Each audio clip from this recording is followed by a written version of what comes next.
সম্মানিত উপস্থিতি। কিন্তু অনেক সময় ইতিকাফের ক্ষেত্রে আমরা লক্ষ্য করি যে এই উদ্দেশ্য, এই ইতিকাফের মূল উদ্দেশ্য পরিপন্থী কাজ আমরা অনেক সময় করে থাকি।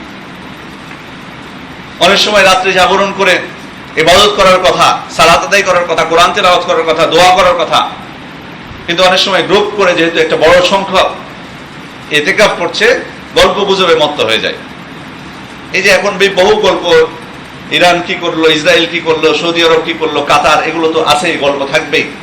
অমুক আলেম কি বললো, অমুক কি ফতোয়া দিল ফিতরার বিষয়ে, এই যে সামনে আসতেছে কিছু, কয় তাকবীরে ঈদের সালাত হবে, কয় তাকবীরে হবে না, কিছু ফিকহি মাসলা মাসাইল, আন্তর্জাতিক জাতীয় বিভিন্ন প্রেক্ষাপট, সবকিছু তো সংবাদ আসতেই থাকবে।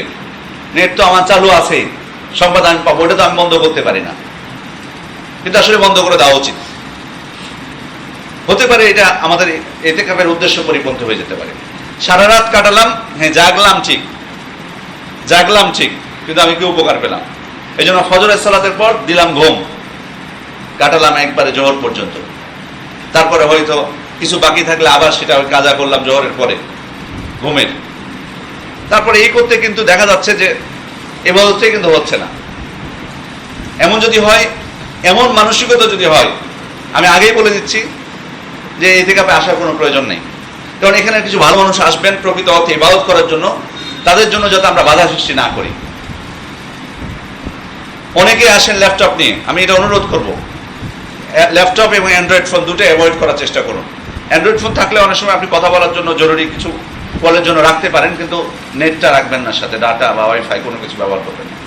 এটা করলে আপনাকে বের হতে হবে, দুনিয়ার সাথে সম্পৃক্ততা আপনার বাড়বে, চিন্তা হবে, উৎকণ্ঠা আসবে, অনেক কিছু হবে। ল্যাপটপ তো না, ল্যাপটপ কেন আপনি নিয়ে আসবেন? অফিসের কাজ করবেন তো, অফিসের কাজ, এটা তো ইতিকাফের উদ্দেশ্য পরিপন্থী হয়ে গেল। এখানে এসে যদি আপনি অফিসের কাজ করেন, আবার অনেকে আছে আমি শুনেছি যে সকালে অফিস করে এসে আবার বসে, ইতিকাফ করে, অফিসে যায় আবার আসে, বলে যে অফিস থেকে ছুটি দেয় না।